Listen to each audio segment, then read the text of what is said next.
This is Western Civilization 1. I'm Dr. Young. Um, Today we're going to start on a discussion of the period that has come to be known as late antiquity. This is actually a relatively recent label invented by the great Princeton historian Peter Brown, and it describes the period between about 300 and about 650 or so. This period has been treated in various ways over the centuries by historians. It was seen for a very long time as the period of simply the period of the fall of Rome. That term has become problematic as historians have rethought this, and Peter Brown applied the relatively bland label of late antiquity. But hidden behind that label is a good deal of really interesting material. This period is an important transitionary period in Western civilization. A lot happens during this time, not least that Christianity comes to the fore and becomes the major component of Western culture, and influences just about every part of Western civilization. So we need to keep track of that. There also is a transformation of Rome. It goes from being a united empire to being a number of divided kingdoms, but those kingdoms still continue to hold Rome as an ideal, so that Rome doesn't really disappear entirely, culturally, politically, or otherwise. And I'll have quite a bit to say about that over the course of a couple of lectures here. I want to start this by looking briefly at early Christianity. We have to account for this religion. It becomes the dominant force, as I said, in Western civilization as of about the 4th century, and has remained the dominant component of Western civilization all the way to relatively recent times. It's still a very powerful part of Western civilization. Much of the landscape of Western civilization, even today, relies on Christianity, and its influence really is almost everywhere. It's ubiquitous. So we need to understand the origins of it, and this has been the subject of a great deal of historical debate over a couple of centuries now. It's I don't want to wade into problematic territory here. I realize that there are many students who may be believers in Christianity. This is not a class to challenge anyone's faith or anything like that. It's just it's a class about history, and we need to look at the historical sources from as objective a viewpoint as we possibly can. And so Christianity really begins with the life of Jesus of Nazareth, but Jesus did not sort of emerge out of a vacuum, so to speak.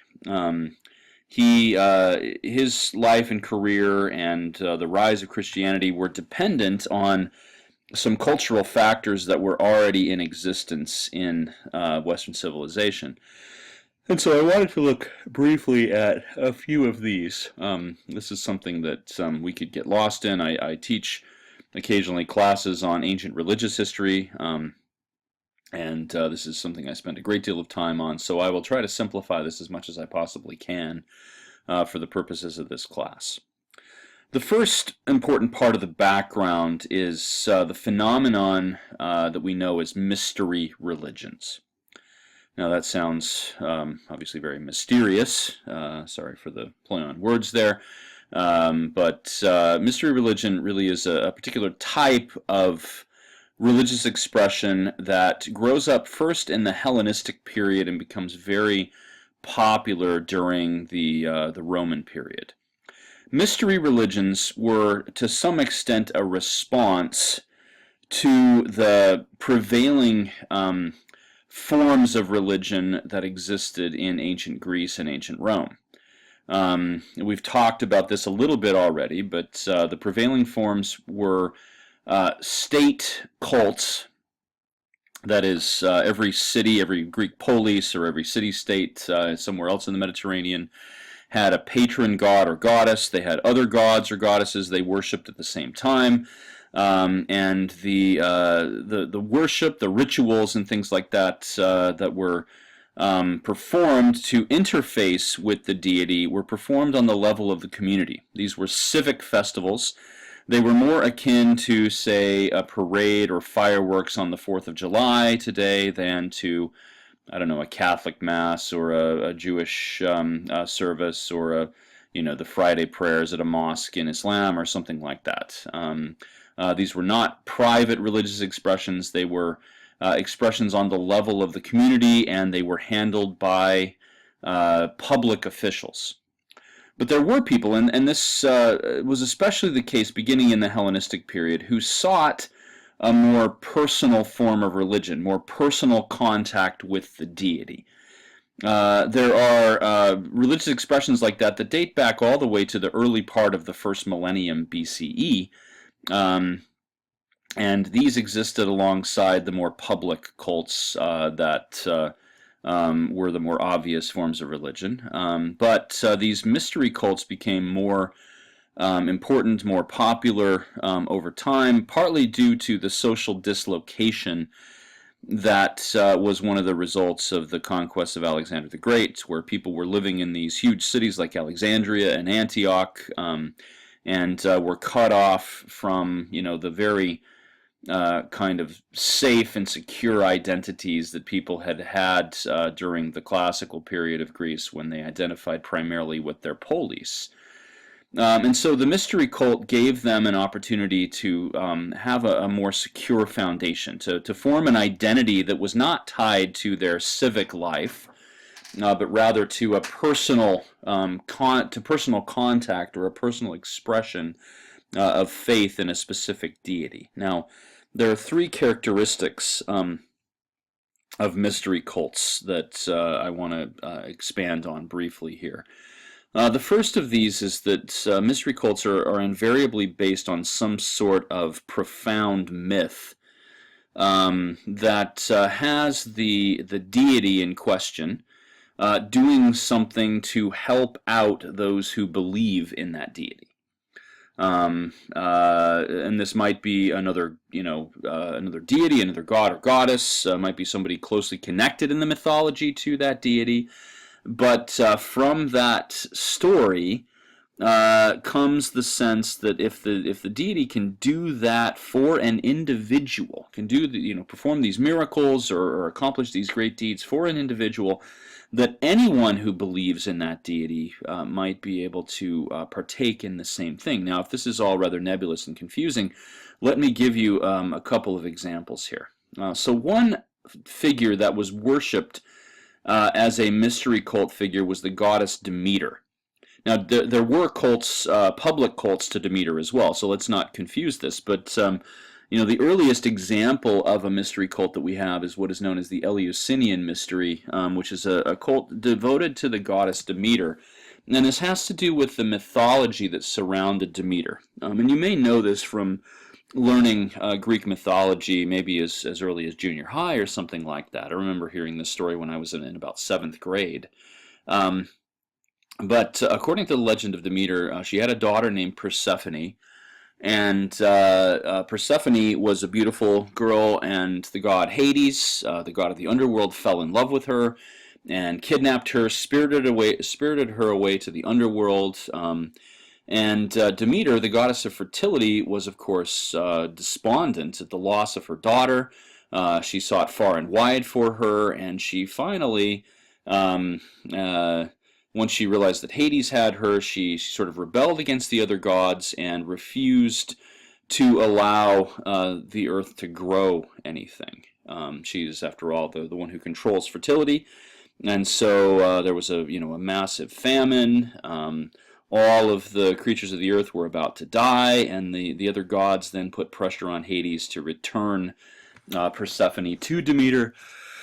According to the myth, Persephone had eaten some food, specifically a few seeds from a pomegranate, while she was in the underworld, and thus she was not allowed to remain with her mother for the whole year round, that for each of the seeds of the pomegranate, in some versions it's 4 seeds, other versions it's 6 seeds, she has to be in the underworld with her husband Hades. And during that time, Demeter is sad, and so nothing grows on the earth. This is how the Greeks explained, it's one of the explanations at least, of the passage of the seasons. That when Demeter is sad, then everything dies, so it's autumn, and and winter, and then when Persephone is returned to Demeter, she gets happy again, and so the whole cycle of fertility starts over in the spring, and things grow during the spring and summer. Now, the idea behind the mystery cult of Demeter, the thought that allowed people to approach her on a personal level and seek healing and regeneration and things like that, was that if she could do that for Persephone, if she could deliver her from these bleak circumstances of living in the underworld, perhaps she could do that for other people. And there developed around Demeter this sense that she could cheat death, so to speak, that she could overcome death and thus give people the opportunity to do the same thing. Another figure that was worshipped, and this one was particularly popular during the Roman period. There are lots of examples. There are temples dedicated to this goddess that have been excavated. There are lots of statuary, lots of symbols of her. But this is the Egyptian goddess Isis. Isis was identified with the Nile River, and according to the mythology there, Isis was married to another god named Osiris. Osiris had a brother named Seth, and Seth and Osiris got into an argument one day, and Seth killed Osiris and chopped his body up into little pieces and scattered them all over the place. And when Isis figured this out, she was, of course, very despondent about this, but she managed through a heroic feat to gather together all of the parts of her husband and to reassemble him and bring him back to life, and then she introduced him into the underworld, where he became the kind of the chief god of the underworld. And the idea there was that if Isis can do that, if she can create an afterlife for her husband despite him being chopped up into little pieces, that she could do that for those who believed in her. And the cult of the goddess Isis was, as I said, tremendously popular. And in that case, this goddess was often conflated with many other deities. That all of the characteristics of the whole pantheon of gods, the characteristics of Hera and Aphrodite and Athena and all of these figures were sort of rolled or all wrapped up into this single deity, and she was thought to have all of those capabilities.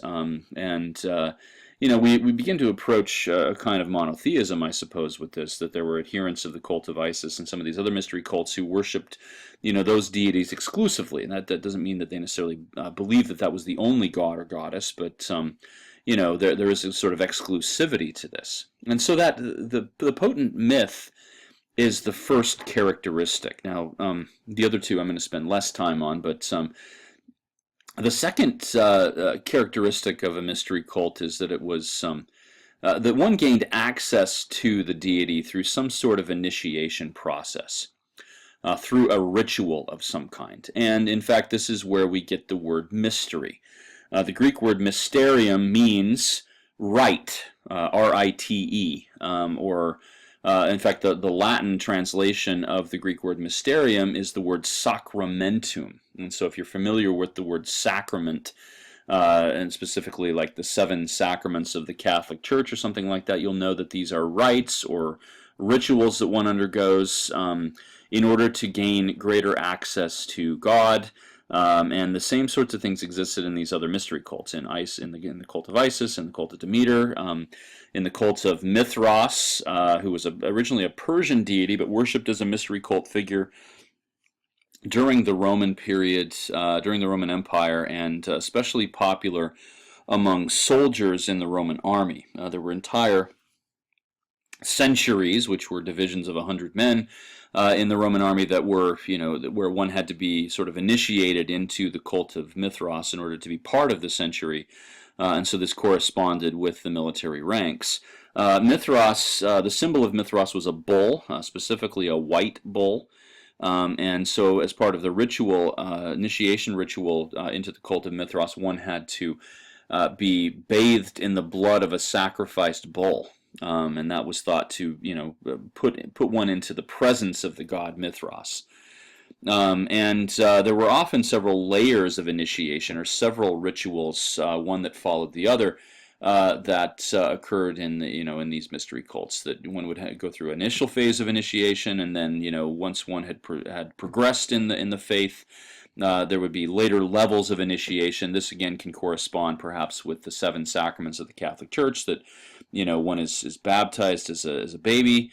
And then undergoes what's known as confirmation later in life, and takes communion, and these other things that are other sacraments, right? The third characteristic is that there was always a strong priesthood element to these mystery cults. That the rituals, the access to the deity, even the telling of the myth was controlled by a group of priests or priestesses, who had been initiated into the full secrets of the cult, so to speak, into all of the mysteries. These things were somewhat secretive, it should be said, but not entirely. They were accepted by even the Roman authorities. There were sort of high level adherence to these things. I mean, the existence of them, and perhaps even some of the interior workings of them, were really quite common knowledge. But these were, as I said, very popular. And now, if you consider Christianity, if you know anything about Christianity, you'll see that there is a lot of overlap. That Christianity really is a mystery religion. There is a potent myth about Jesus, who was resurrected and thus can offer resurrection, escaping death, in other words, to his followers. There are initiation rituals. There is a priesthood who controls those initiation rituals and monitors the telling of the myths, the reading of the scripture, and things like that. And so the popularity of Christianity, I think, is due partly to its appeal as a mystery religion. Now, second part of the background is Judaism. Jesus and all of his early followers were Jews. They lived in Judea, in fact lived in a kind of backwater region of Judea known as Galilee, around what the Romans called Lake Gennesaret, what is also known as the Sea of Galilee. This is an important part of the landscape of Christianity. It is a break-off religion from Judaism. Judaism was, during the time that Jesus lived, undergoing a series of sort of cataclysms. There was a lot of political upheaval in Judea, a lot of discontent with being ruled by the Romans. The Jews had, after all, been independent politically in earlier centuries, and so this wasn't terribly appealing for them to be part of the Roman Empire. They feared interference in their faith. And, it's not like there were just a small number of Jews. There were millions of Jews, in fact, living in the first century Roman Empire, many of them in Judea, but some of them in other places. There were synagogues and Jewish communities scattered all through Asia Minor and Greece, and even over into Italy and other parts of the Roman Empire. And so with a very large, thriving community in Alexandria. And so there was a real diversity in Judaism. There were some who wanted to break away from the Roman Empire. There's a group referred to in the New Testament and other early texts from that period called the Zealots. Even some of the followers of Jesus seem to have been political zealots. That is, those who argued for the removal of Judea and Judaism from Roman rule.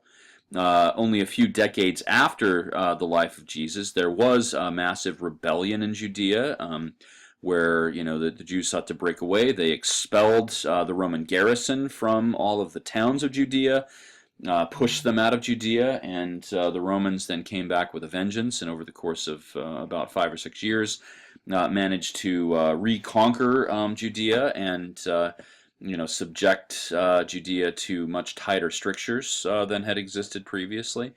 And so this is a time of great upheaval for Judaism. And so it's not perhaps surprising to find the kind of radical career of Jesus of Nazareth rising out of that setting. The third part of the context here is the Roman context. where, Rome was the dominant power. It's also a fairly tolerant power, tolerant of diversity. But Rome was in charge, and Judea was partly riven because there was this tension, kind of balance, but a tense balance created between the Roman authorities and the Jewish authorities there. We can see in the life of Jesus of Nazareth this happening. Jesus commenting occasionally on the political situation. One of his followers comes to him and says, "Well, do we have a duty to Caesar?" And Jesus performs a miracle at that point, has them go and catch a fish, and they look in the fish's mouth, and there's a coin, and he says to the follower who caught the fish, whose image is on the coin, and the follower says, "Well, it's Caesar's image," and he says, "Well, render unto Caesar what is Caesar's, and render unto God what is God's." In other words, things like money and taxes and things like that are not the concern of God. They are rather an earthly political concern, and so we need to, that's been interpreted in a variety of ways by Christian exegetes over the centuries. Jesus is not aloof from the political situation, and especially his trial and execution take place under the auspices of the Roman governor Pontius Pilate. Okay, that was probably much more context than you wanted to hear, but hopefully that gives us a good basis for understanding the life and career of Jesus of Nazareth. Now, there is no more important or controversial figure in the history of Western civilization than Jesus of Nazareth. Controversial in the sense that there's a lot of debates about how to interpret him. Even, of course, a great deal of debate, historical debate about how to worship him from a faith viewpoint. The texts that describe the life of Jesus are known as the Gospels. And there are a number of these. There are 4 Gospels, 4 accounts that were accepted by Christians in the early centuries as authoritative and remain kind of the linchpin of the Christian New Testament, the part of the Bible that is particularly the Christian part. These are attributed to early Christian leaders, Matthew, Mark, Luke, and John. Those attributions may be faulty. That is, those attributions may have been made because the communities wanted to attach these accounts to a truly authoritative figure, somebody who knew Jesus or was at least very closely connected to him. But it should be said there are lots of other accounts that did not make it into the New Testament that were not accepted, but some of which have it can be dated back to perhaps even the 1st century or at least the 2nd century. And these accounts give diverse views of the life of Jesus. From the Gospel accounts, and this is really oversimplifying things, but I guess for the purposes of this class that's okay. There are sort of 2 versions of Jesus, and these exist at times in tension with each other, or there may have been some tension between the 2 versions of Jesus in early Christianity. Some debate about what type of deity Christians should worship. One is what we might call Jesus as ethical teacher. Jesus was a Jewish rabbi. May have been trained in the circle of some other elite rabbis, specifically the Rabbi Gamaliel, who appears in the New Testament. He was the teacher of Paul of Tarsus, who's one of the key early disciples of Jesus, and Jesus himself may have been associated with him. And anyway, he was a Jewish rabbi. His teachings are often commentaries on Jewish law. In other words, he was acting the part of the rabbi. The thing about his interpretations is that they're usually quite radical. They challenge the prevailing interpretations of the Jewish law. They extend it to some extent. They don't take it at face value and say you need to understand this literally. It's often a figurative interpretation. Something that demands more of the believer than just the strict adherence to a literal interpretation. Jesus seems to have taught in a way that drew the ire of many of the religious authorities of his day. In fact, this is one of the things that leads to his ultimate arrest and execution, is that he sort of has tweaked the sensibilities of the religious authorities in Judea.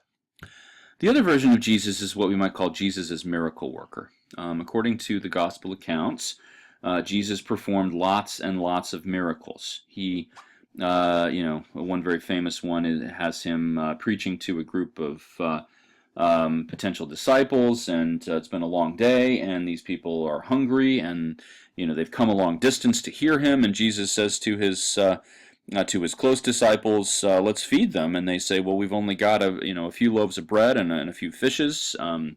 And Jesus says, okay, well, give them to me. And he sort of cuts them up or breaks the bread, and it turns out that he has enough food to feed 5,000 people.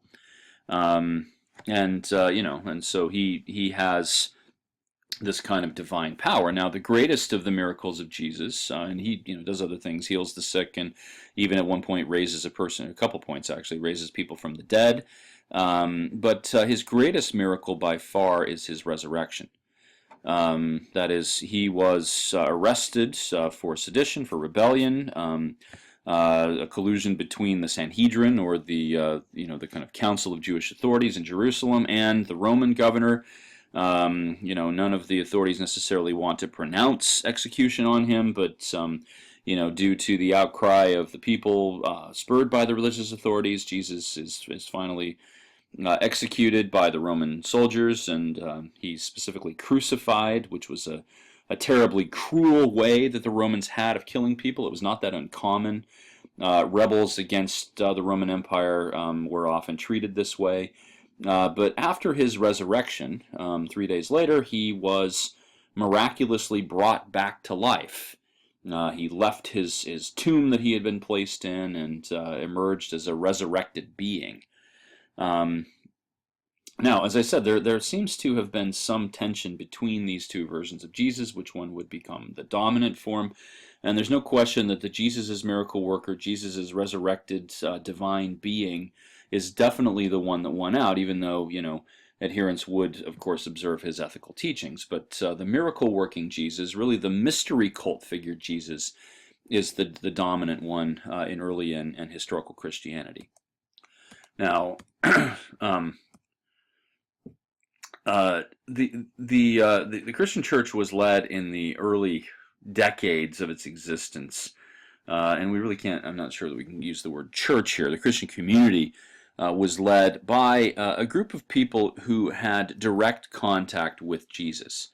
And there seems to have been some amounts of disagreement between them. To cite a couple of examples, the key early apostle, as he's known, and the word apostle just means messenger, one who is sent out to preach, right? And that's one of the labels that gets attached to these key figures in early Christianity. But the key one in the text, in the text known as the Acts of the Apostles, at least early on, is a guy named Peter. And Peter had personal contact with Jesus. There are a number of scenes in the Gospels that feature Peter doing things that are kind of extraordinary among the apostles or among the early disciples. But Peter in Acts chapter 10 has this vision where he is told by God to take the Christian message outside of the Jews, and to preach even to or to allow non-Jews to convert to Christianity. And this is a kind of radical change. On the other hand, another figure named James, and there are actually two Jameses in the New Testament, and so this gets confusing.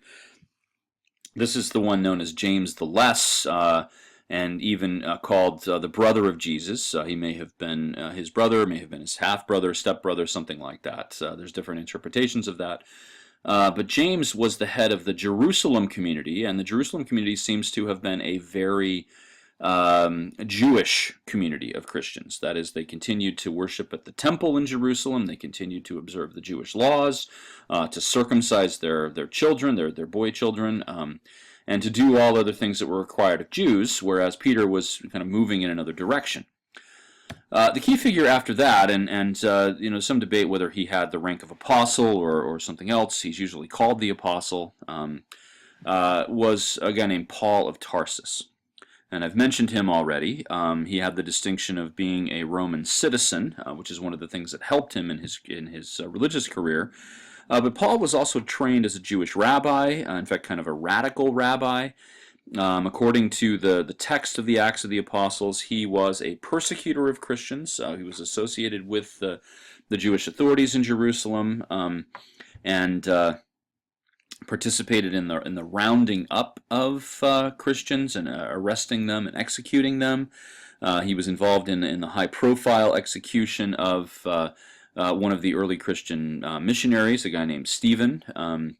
But then Paul had a sudden conversion experience. According to the text, he was visited by Jesus. It was a vision where he was struck blind and had to be healed by a Christian disciple. But after that, Paul was converted to Christianity and undertook, over the course of the rest of his life, several missionary journeys. One of the reasons for these journeys was that he was kind of unpopular. Sorry, I actually had to pause the recording. I had a phone call that I had to get. So, okay, back to this. So Paul was somewhat unpopular with the Christians in Judea because he had been a persecutor, and so he was sent back to his to his homeland, to Asia Minor, and he began to preach Christianity there, initially among Jewish communities, but then he made the decision to preach to non-Jews. And in fact, Paul had his greatest success converting people to Christianity among those the Jews referred to as Gentiles. That would be non-Jews. And there emerged this kind of debate in Christianity over whether Gentiles could, whether they could become Christians without first observing the kind of laws and ritual requirements of Judaism. Paul made the decision to not require them to do that, and really Paul was responsible for breaking Christianity away from many of its Jewish roots.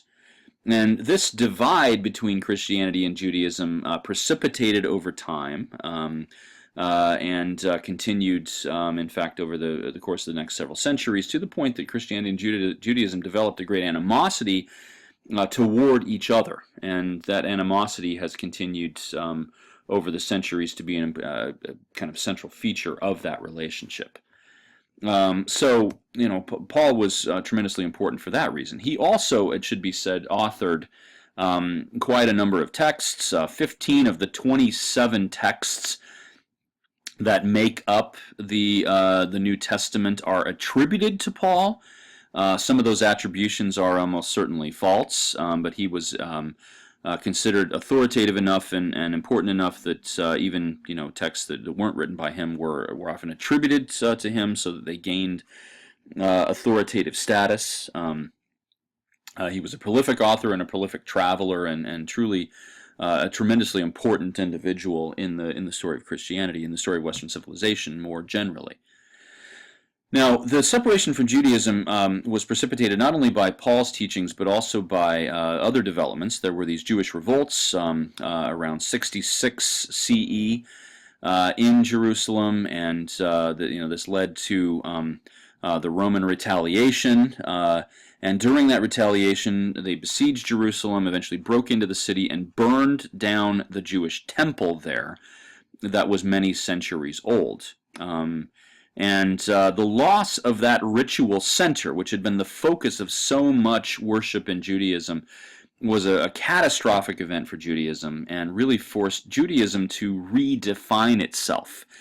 And as it was going through this process of redefinition, one of the other factors that helped in that redefinition was the presence of Christianity.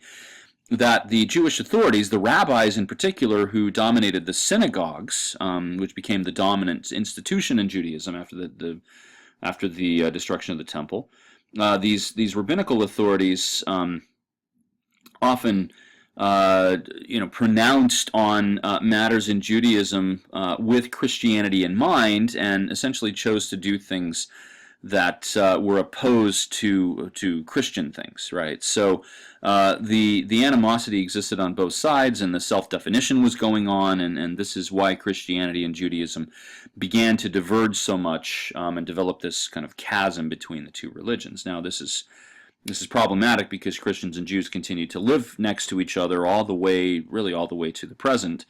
And, I mean, we can cite several famous cases of persecution of Jewish minorities. The most spectacular, of course, being the Nazi Holocaust, but there are lots of instances of persecution of Jews all through the centuries, and that's something that we could talk about at some length, but not in this class. Now, the other thing that we should note here, and we've covered this to some extent in looking at the letters of Pliny the Younger, his correspondence with the Emperor Trajan, but Christianity grew up and developed as a religion under the auspices of Roman rule, the Romans occasionally noticed the presence of Christians, and for the most part, they were mystified by them. There were periods where the Romans did actively seek to persecute Christians, who they were worried about their growth and their spreads, about their very existence. But for the most part, when we find Romans talking about Christianity, they do so from the vantage point of one who is just confused. Pliny himself was quite confused. He didn't know how to take Christianity. He didn't really know how to interpret it, what sense to make of it. There were sort of philosophical debates between non-Christians and Christians as early as the 3rd century. Even some rather famous people, the great Neoplatonic thinker Porphyry and the great medical thinker Galen, both weighed in on Christianity, encountered it, or rather took it on as a philosophical system, found it wanting, leveled a number of criticisms against it. So there's this other kind of layer of interaction going on between Christians and the society that surrounded them, and especially the authorities in that society. All right. At this point, I would stop and ask if there are questions about Christianity. If you have some, please address them to the discussion boards. Be happy to take up a discussion about this. Okay, sorry for the extra animations here. I think I got happy with making the PowerPoint. All right. Oh, this is just to go back to Paul for a second. This is a text from Paul, I believe, from the epistle, his letter to the Galatians, one of the books in the New Testament.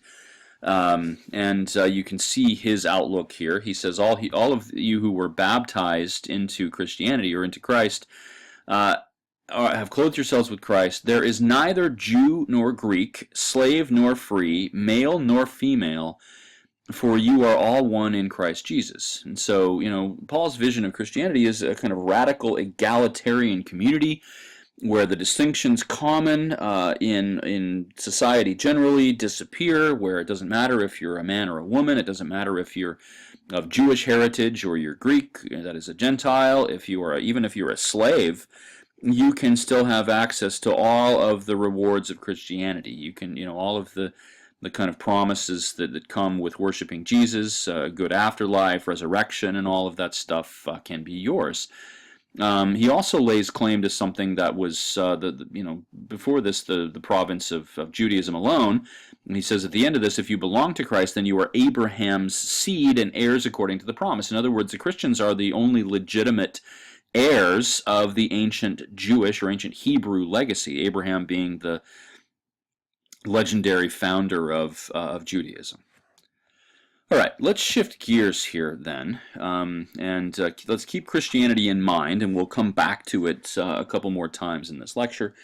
But I want to talk about what was going on politically starting in the 3rd century. And so the 2nd century was this period of, for the most part, tremendous stability in Rome.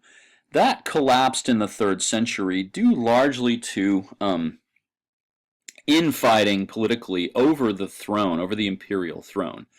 There were lots of military generals who had great ambitions, and during the 3rd century, the position of emperor often became just the prize for whichever military general happened to emerge at the top of the conflict between all of them. Every generation, every time an emperor would die, the generals would all lay claim to the throne and would even move their soldiers into position to try to take the throne. And this had a number of consequences. First of all, there was a great instability in the position of emperor itself. Between the year 235 and the year 284, about a 50-year period, there were more than 20 emperors. Now, I say more than 20. I'm not giving you an exact number because it depends on what you call an emperor. There were, lots of those who actually kind of underwent a coronation. There were others who were acclaimed emperor by their troops, but really by nobody else. And there were lots of others who just laid claim to the position of emperor with no real legitimacy behind it. So, more than 20 legitimate emperors. Which means that their rules were not terribly long. And you can probably guess what was going on. They were being assassinated, they were being killed in battle, there was a lot of infighting. And so the position of emperor and the political situation in general was really quite unstable during this period. And the emperors, because they all emerged from the military ranks, became entirely dependent on their soldiers for their power. The soldiers had demands. They demanded specifically to be paid more, and this led to some economic problems in the 3rd century. These emperors tended to debase the coinage, that is, they mixed in with the precious metals, with the gold and things. Other metals, lead or iron or something like that. And people get wise to this pretty quickly, and this led to a lot of inflation in Rome, and that, of course, had economic consequences, threatened the economic stability of the whole empire. Moreover, as this map demonstrates, there were a number of immigrant groups who were making a push into the empire. Now, the Romans tended to lump all of these people together most often simply under the rubric of Germans. North of the Danube River here and east of the Rhine River, this is the land that the Romans called Germania or Germany. But really, there was a great diversity that existed up here. For the most part, these people were small subsistence farmers, really didn't exist in large bands or kingdoms of any kind. There were some smaller political entities. There's really a great deal of political diversity there. When threatened or when there was an opportunity, they could band together under larger, kind of a larger banner, under a centralized leader. And the political instability of Rome, coupled with what we might call the Roman dream, right? And I do that sort of tongue-in-cheek, referring to the American dream. People who lived in the German lands and in other parts that were outside other regions that were outside the Roman Empire looked at Rome and saw stability, saw economic opportunity, and much like people from North Africa or even Sub-Saharan Africa or parts of the Middle East that are unstable tend to immigrate to Europe, or people from Latin America tend to immigrate to the United States seeking economic opportunity. Such was the case in Rome, definitely in the 3rd century. Now, due to the political instability, these immigrant groups had success in even breaking in and laying claim to large amounts of territory inside of Rome, and this further threatened the instability of the empire. For the most part, the emperors, because they were often on the frontier, had their bases on the frontier, tended to appease these German immigrants by co-opting them or recruiting them into their army. And this was a path of citizenship. We talked about this in an earlier lecture, but they offered to make them effectively Romans by so long as they would do their duty and fight for the empire. And so more and more the composition of the Roman army became German, particularly on the northern frontier of the empire. So Rome was faced with a political crisis, a military crisis, an economic crisis, and all of these things threatened the very existence of the empire in the 3rd century. The one who was responsible for shoring up the empire and making sure that it would last for another couple of centuries was Diocletian. Diocletian, like those before him, the emperors who came before him in the 3rd century, was a military man, a commander of legions over here on the eastern side of the Roman Empire. and he rose to the purple. He became emperor in the year 285. But Diocletian recognized that in order to, first of all, in order to live a long life, to die a natural death, as it were, and to bring instability back to the empire, he needed to make some pretty radical changes. So he set about doing this. The first and most fundamental change that he made was to the political structure of the empire. Rather than having the entire empire ruled by a single individual, a single emperor, and really to put off the potential attack that would come from his rival military generals, Diocletian sought out another general, a guy named Maximianus, and offered him the position of co-emperor. He offered to divide the empire, in fact, with Maximianus. He said to Maximianus, I will take the eastern half of the empire, and you take the western half of the empire, and together we will rule as co-emperors. Now, Diocletian, of course, said, if push comes to shove, I am the chief emperor, but I'm willing to make you essentially equal in rank to me. Now, in order to ensure a smooth succession, and really following the precedent of the 2nd century emperors, both Diocletian and Maximianus then sought out other military generals and offered them the position of junior emperor.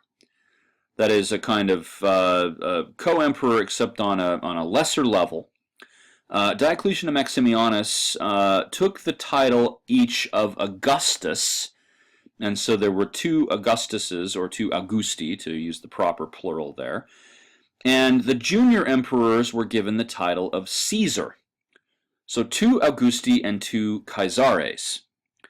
Now, the 2 Caesars were then given half of the half. In other words, Diocletian, who took the east, divided up the eastern part of the empire with his Caesar, a guy named Galerius, and Galerius was given rule over Greece and Macedonia, and up here into Pannonia here.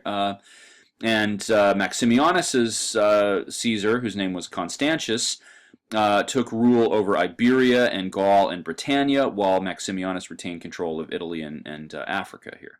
All right. And so the empire was effectively divided up into 4. Now, succession would happen when the Augustus died or retired.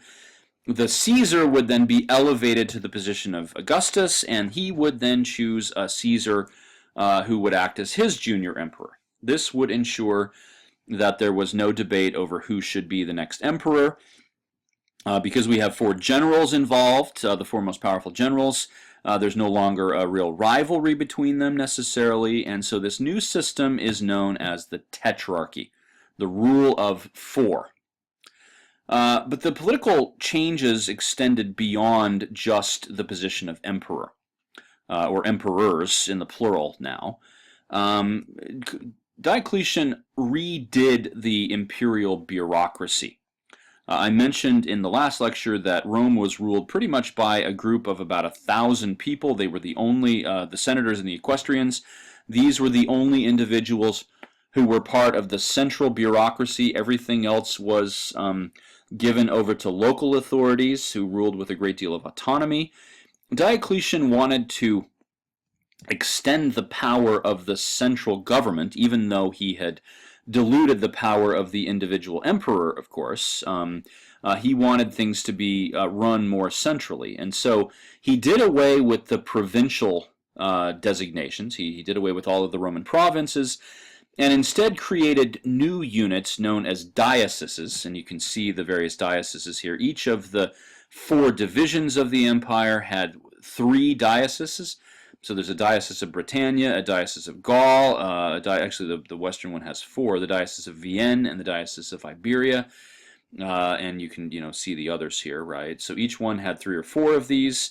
Each diocese was then divided up into smaller units, and each of these units of organization had a bureaucracy to it, who reported to the bureaucrats who were above them in the hierarchy, and ultimately everything got back to the 4 emperors who each ruled over a unit of land known as a prefecture. right? So we have the 4 prefectures, and each of them has a few dioceses, and then the dioceses are further subdivided, and all of these things are far more centralized. Well, this expanded the bureaucracy exponentially. It went from about 1,000 people to probably many tens of thousands of people working, in some form or other for the Roman government, for the centralized Roman government.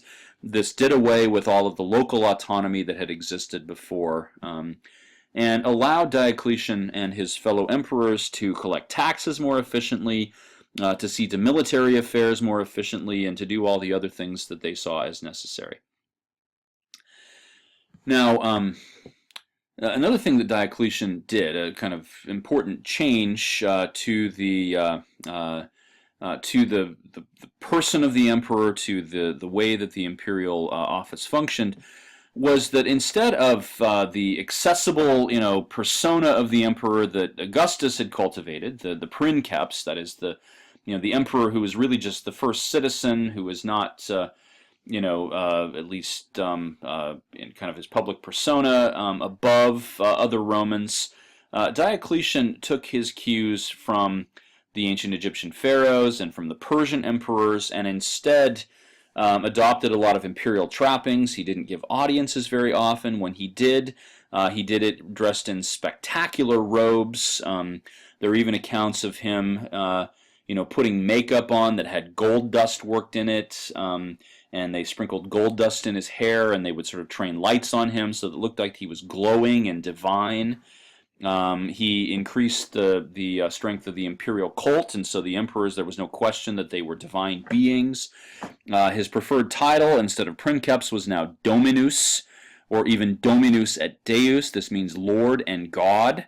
And so the empire from the time of Diocletian is known as the dominate rather than the principate, and these are terms that you will see in your textbook. And so these emperors are operating in ways that are far different from their predecessors had. Military policy: he created permanent garrisons on the frontier, really kind of static garrisons that would shore up the frontier so that the movement of immigrants would be lessened, and there'd be later reforms that I'll talk about. He also changed the fiscal policies of the empire. Sorry, I had to pause the recording again. So he changed the fiscal policies. That is, he changed the way that money and the economy worked in the empire. And for this, we can go to a document that he produced. Here's the website for that. And this is something that is linked on Canvas. This is one of the required readings for this week. Diocletian's edict on maximum prices. To arrest the massive inflation that afflicted the Roman Empire, Diocletian decided to simply create what is known as a price ceiling. That is a sum that suppliers of goods and services could charge, but they could charge no more than that. And we can see in this document his thinking behind this, right? Now, he says here in the second paragraph, if the excesses perpetrated by, let me highlight the part I want to read here. If the excesses perpetrated by persons of unlimited and frenzied avarice could be checked by some self-restraint, right? In other words, the reason we have all this inflation is that people are greedy, and they need to exercise self-restraint, right? That's why they're charging such high prices for things. So we need to check that restraint. And then back to reading here. This avarice which rushes for gain and profit with no thought of mankind, or if the general welfare could endure without harm, this riotous license by which, in its unfortunate state, is being very seriously injured every day, the situation could perhaps be faced with dissembling and silence, right? So we've just got to get rid of greed. And because we can't rely on humans to do this, we need to create conditions or structures that will ensure that people are not going to be greedy, okay? And so he imposes then price ceilings. And we've got a list, and this is maybe the most interesting part of this whole thing. We get a sense of the relative values of things in ancient Rome. And what this price list means is simply that for one army modius, that's a measure. It's think a bushel or something like that of wheat. A merchant cannot charge more than 100 denarii. Denarii was the most common coin, the equivalent of the U.S. dollar or something like that in ancient Rome. Okay. And you can see that some grains are valued higher than others. And other food products here. Rice, especially if it's prepared rice, is double the price of wheat. You can see that just like today, there were good wines, expensive wines, and bad wines. Apparently, Egyptian beer was the lowest of the low when it came to alcoholic drinks. Gallic and Pannonian beer was much better. That is actually the case all the way to the present. Pannonia corresponds with Austria and Germany, and that tends to be famous for its beer. Anyway, those are the relative values of those. You can see that we've got olive oil. You can also get a sense of what the Romans ate and drank. Pork was cheaper than beef. Pheasant was the most expensive of all of the meats, it seems. And we got chickens and other things here, right? So there were some good fish and some less quality fish. I don't really want to know what second quality fish is. I don't think anybody would want to eat that. They ate oysters. They seem to have paid a premium for those, right? Now, wages. He also set a floor for wages. So this is not a price ceiling, but rather a price floor that people had to be paid a certain amount for things, right? And so you can see which professions here were valued above others. Farm labor earned half as much as a carpenter, for instance. A wall painter earned half again as much as a carpenter. And a picture painter, somebody who was skilled at least, earned twice as much as a wall painter, right? A baker and a carpenter earn the same. A shipwright a little bit more, unless they're working on a riverboat, in which case they earn the same as a carpenter. You can see the different values. Which were the most lucrative professions? Well, being an advocate or jurist, in other words, being a lawyer, it seems, was the most lucrative profession. You can see the teachers here. Those who taught rhetoric and public speaking earn more than those who taught Latin or Greek and literature. And teachers of architecture earn far less than those who taught in these other disciplines. That's how important rhetoric and public speaking were, right? The check room attendants in the bathhouse earned 2 denarii per bather, and so they obviously needed to recruit more and more bathers to come to their bathhouse. Now, economically speaking, this is not good policy. Price ceilings and price floors do not work. I could pull out a diagram of a supply and demand curve here, put simply, price ceilings and price floors create black markets. They create shortages and thus black markets, and this really did not arrest the inflation. Diocletian tried to charge much higher taxes in order to feed his growing bureaucracy at the same time, which further damaged the economy and led to some severe problems. So he had mixed success. The change in the political situation was quite successful. His military policies were for the most part successful. Economically speaking, his policies really didn't work.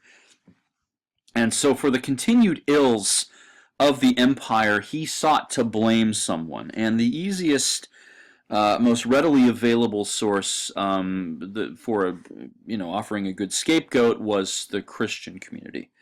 Christians were still at this point in the late 3rd century operating underground, in some cases literally underground. They worshipped in the catacombs of the city of Rome, for instance. And so these Christians were still considered a secretive organization, thought perhaps to be up to no good. So the Christians were an easy target. And in some parts of the empire, Christians were persecuted on a really high level at this point, especially in the eastern part of the empire. Maximianus and Constantius don't seem to have had much interest in persecuting Christians. It happened much more over here in the east. This, of course, created a whole group of myths or legends about these Christian martyrs, and became an important part of the Christian identity henceforth. So, Diocletian was responsible for this, and this was not the first time the Christians had been persecuted, but persecution of Christians was not necessarily a regular thing in ancient Rome. There were even emperors in the 3rd century before Diocletian who had been at least partial adherents to Christianity. There was one emperor in particular who was, Severus Alexander was his name, who was interested in Christianity and had a shrine to Jesus set up in his personal quarters. He also worshipped other deities. It wasn't like he was an exclusive Christian. But Christianity was not necessarily on the outs all through these centuries until Diocletian. And even late in the life and career of Diocletian, he saw that this was a failed policy, and ordered a stop to the persecution of Christians. So I'm going to stop there with Diocletian. It should be said in conclusion that he succeeded in the sense that he reigned for a long time, 20 years, had a long and prosperous reign. In fact, he retired rather than died in office, and his retirement would create a whole new set of issues that we will cover in the next lecture. So I look forward to interacting with you online. Thanks.